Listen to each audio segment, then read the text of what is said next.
Muy buenas tardes, amigos de Perú 21 TV. Mi nombre es Mayra Calderón y nosotros hemos visto a lo largo de estos días las intenciones del partido Perú Libre de cambiar la Constitución. ¿Cómo? Ellos han estado recolectando firmas y la intención es llenar estos planillones de firmas, convocar un referéndum y pues hacer el cambio inmediatamente de la Constitución. Vamos a analizar el tema con el constitucionalista Víctor García Toma, que ya nos acompaña en estos instantes. Muy buenas tardes. Mayra, un gusto en saludarla y muchísimas gracias por la invitación. La primera pregunta que yo le quisiera hacer es si se puede hacer estas acciones para reformar, cambiar la Constitución sin el Congreso o fuera del Congreso. No, no es posible. Además, creo que hay una equivocación, una mala interpretación de la Ley de Participación Ciudadana, la Ley 26300. Entiendo que hay un grupo de militantes, simpatizantes de Fuerza de Perú Libre que habrían comprado un kit y estarían por iniciar digamos, una recolección de firmas. Pero esa recolección de firmas solo serviría para lo que es presentar un proyecto de iniciativa popular que estaría dirigida a una reforma parcial o total de la Constitución.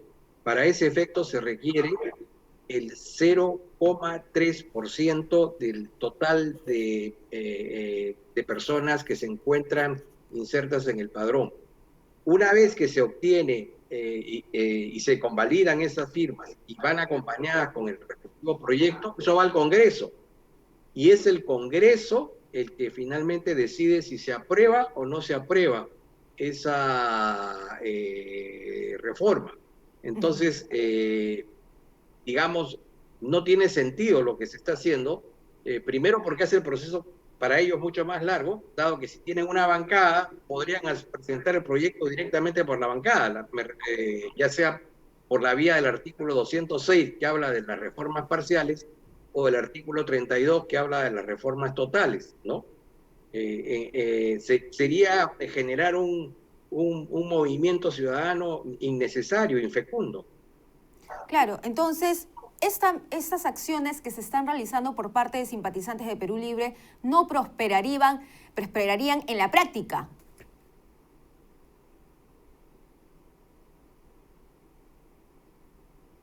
No le he podido escuchar la última parte, Mayra. Le repito, entonces estas acciones que están realizando los simpatizantes de Perú Libre no prosperarían en la práctica, en la realidad.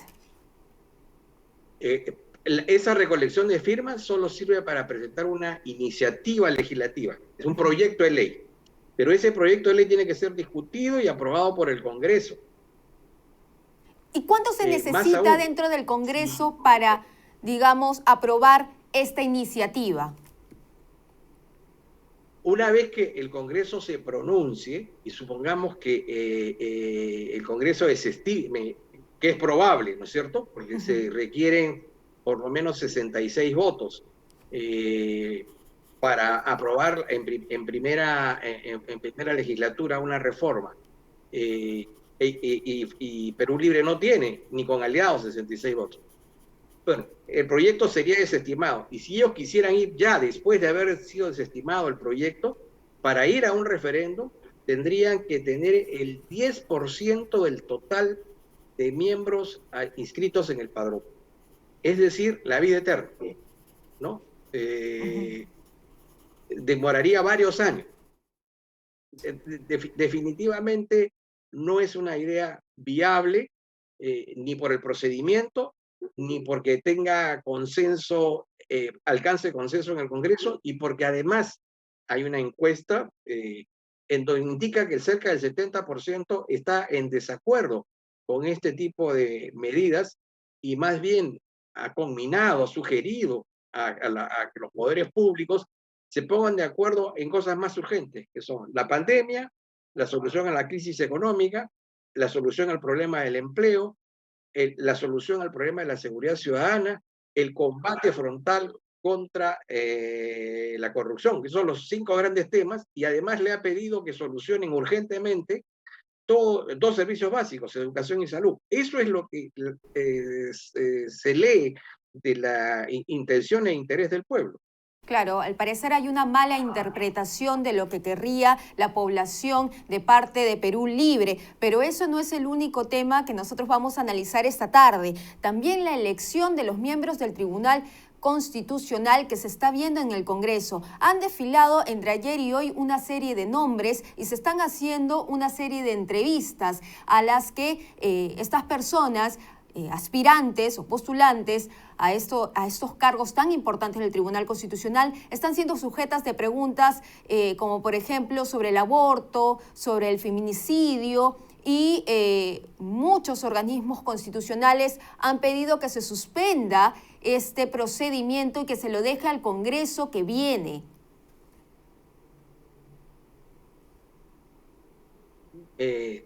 Mire, Mayra, lo primero, ¿no?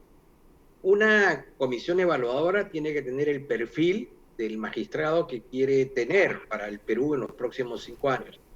Hasta donde alcanza mi conocimiento, no se ha hecho ese perfil, ¿no? Y una prueba de ello son las preguntas. Esas son preguntas que tienen una alta carga ideológica o axiológica.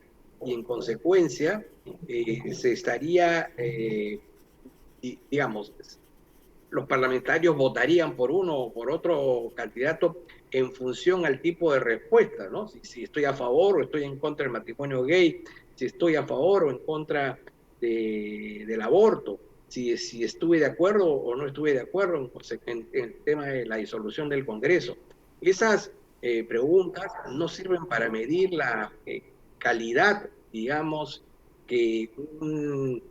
digamos, que una persona perita en derecho le abre el paso para ser magistrado del Tribunal Constitucional. ¿Y cómo debería ser entonces analizar el perfil para ser un magistrado del Tribunal Constitucional? ¿Cómo debería analizar el Congreso? ¿Cómo era antes? Lo primero, el perfil. Bueno, nos vamos a ubicarnos en un espacio-tiempo concreto. ¿Qué tipo de tribunal necesitamos? Necesitamos un tribunal muy activista que tienda a tener, por ejemplo, sentencias innovadoras, sentencias que, digamos, que de alguna manera transformen o orienten, digamos, la actuación del Estado, o necesitamos jueces, digamos, más restrictivos, menos aventurados digamos, a sentencias interpretativas. Necesitamos que estos magistrados expongan su experiencia fruto de su labor en la cátedra universitaria, en los foros judiciales o en el ámbito de la administración pública. Necesitamos abogados jóvenes, dinámicos, entusiastas, o necesitamos magistrados reposados, tranquilos, experimentados. ¿Vamos a tener en esa selección una cuota de género o no vamos a tener una cuota de género? Vamos a combinar magistrados que provengan de la capital y magistrados que provengan, digamos, del interior del país. Esas son, digamos, decisiones que previamente tiene que tomar en cuenta la comisión antes de llevar a cabo el concurso en su última fase, ¿no? Claro, y ese trabajo al parecer es bien concienzudo y también meticuloso, ¿no? Porque si se pone a una cantidad de profesionales que tienes que ver también sus antecedentes, su trayectoria y todo lo bueno que ha venido ejerciendo hasta el momento, entonces toma tiempo. Este Congreso, ¿usted cree que debería hacer ese trabajo tan meticuloso, tan concienzudo, o lo debería hacer el próximo Congreso? El Congreso puede legislar, puede fiscalizar y puede nombrar hasta el 26 de julio. O sea, desde el punto de vista de la legalidad, no hay ninguna duda que está ejerciendo una facultad. Sin embargo, tenemos que ser conscientes que es un parlamento con una legitimidad declinante, ¿no es cierto? Digamos, en la medida en que ha ido desplegando su actividad legislativa, fiscalizadora, ha ido perdiendo el consenso y el apoyo ciudadano, y es probablemente hoy el Parlamento con menos crédito social. Sumado a ello, aparece de que el país ha nombrado una nueva representación nacional, es decir, dentro de escasas semanas tendremos un nuevo Congreso que viene con una legitimidad de origen, ¿no es cierto? Y en consecuencia, lo prudente, lo juicioso, lo oportuno sería que sea el nuevo Congreso. Pero eso es lo que debería ser. Pero si el Congreso realiza los nombramientos ahora, digamos, legalmente es posible, ¿no? Muy bien. Muchísimas gracias, doctor García Toma, por acompañarnos en este análisis a profundidad sobre estos dos temas importantes. Muy buenas tardes. No, gracias a usted, Mayra. Un abrazo. Hasta luego. Hasta luego. Bien, era entonces el constitucionalista Víctor García Toma, que nos ha hablado de dos temas importantes. Primero, sobre esta iniciativa que plantea a los simpatizantes de Perú Libre de reunir las firmas para hacer una nueva constitución o plantear un referéndum para una nueva constitución. Y lo segundo, la elección de los miembros del Tribunal Constitucional. Esta es la información. Permiso.